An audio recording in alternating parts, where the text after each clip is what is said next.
Disclaimer, doll customization is not for children. I am using toxic chemicals as well as sharp and hot tools. Hello my loves, I am Susika. Welcome to another episode. Today I am going to make a centaur doll. This is today's base doll, a monster high doll. First I am removing her top, then I am removing her black hands. I am going for a pastel themed doll, so I will replace her hands with purple hands. Next I cut off her tail and remove the hair from inside the hole. This is a bit tricky. Then I remove the protectors from her legs. I will not be using them today. Next I cut the hair as close to the scalp as possible.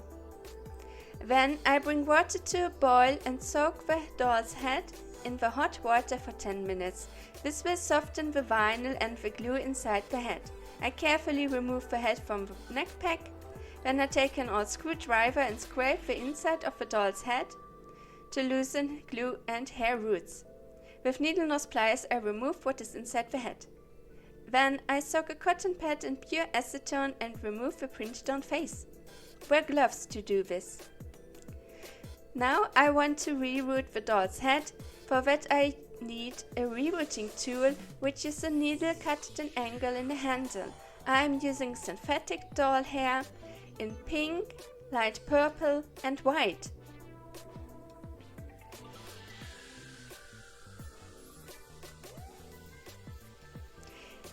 I patiently push a strand of hair into each hole in the doll's scalp.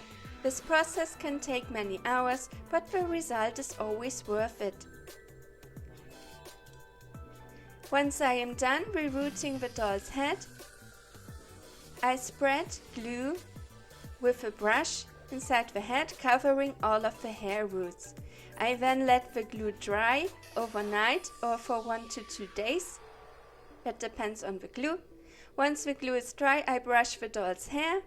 And then I bring water to a boil and pour it over the doll's head to flatten the hair. I then let the hair dry until it is completely dried.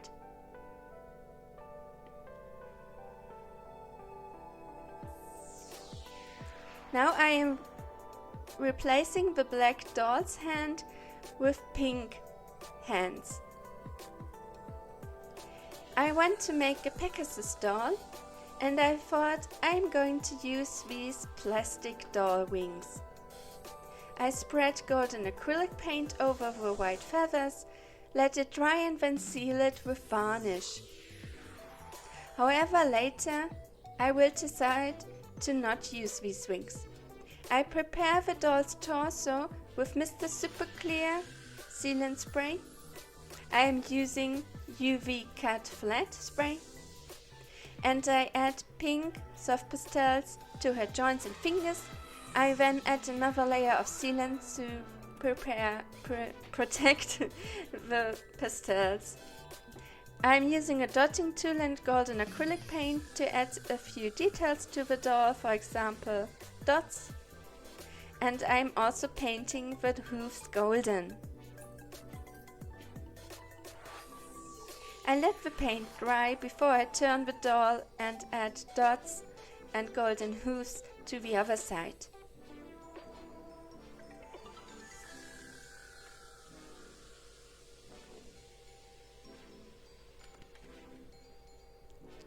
Next I am making a top for the doll with a piece of lace. I am adding varnish over the golden details, and then I add a string of half pearl charms as a harness. I then add doll hair as a tail. This is a bit tricky, but with a bit of patience it will work.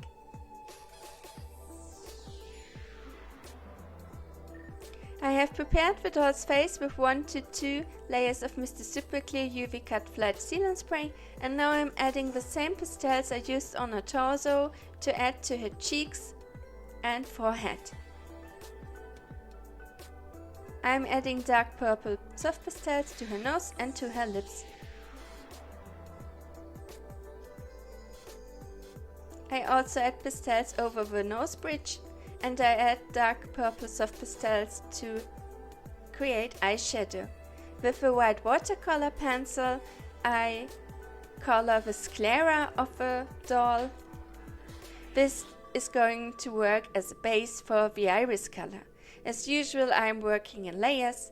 That means whenever I cannot build up more opacity or if I want to protect my work, I add a layer of sealant spray and let it dry for at least 15 minutes. I use pastels and watercolor pencils. I recommend getting a good brand of watercolor pencils because those have more pigment than cheap watercolor pencils.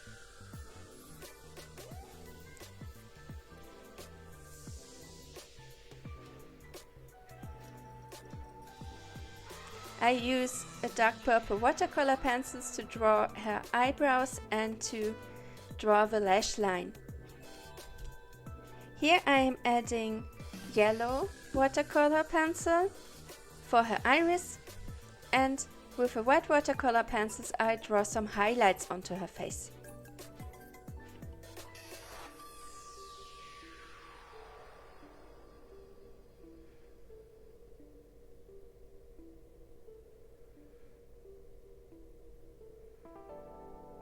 Always start with the lighter colors and then take the darker colors last. Black is always the color that I use last, and mistakes with the black watercolor pencils are not so easy to fix, but whenever you want to fix the line, try it with a wet brush. I do not use acrylic paints for my doll faces because you cannot fix a mistake with acrylic paints. I color the corners of her mouth darker.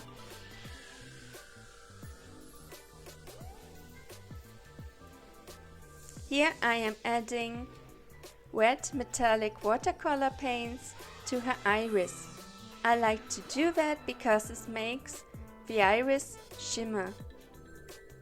I also add a few freckles.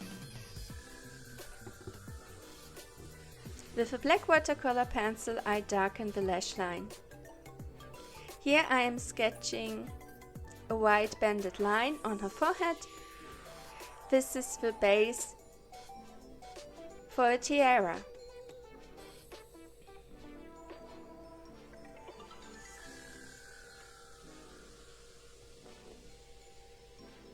I'm adding a few more details to the face-up. Remember to always add pigment in layers to build up opacity. Here I am drawing white eyelashes and dark eyelashes. With a dotting tool and white gouaches I paint catch lights. I also take a nail art brush and white gouaches and paint white eyelashes.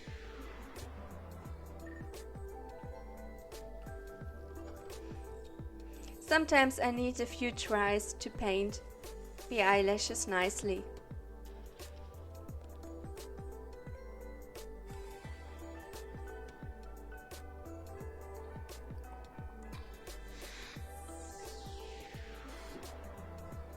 I also paint the lower eyelashes in black.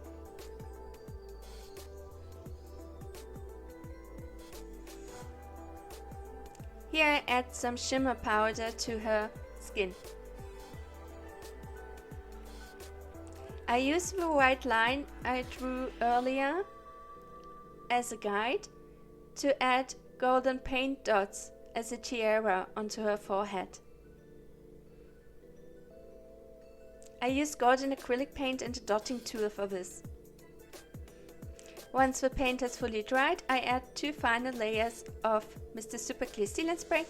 I then heat the neck hole and reattach the head to the doll's neck pack. I add a few more details and accessories.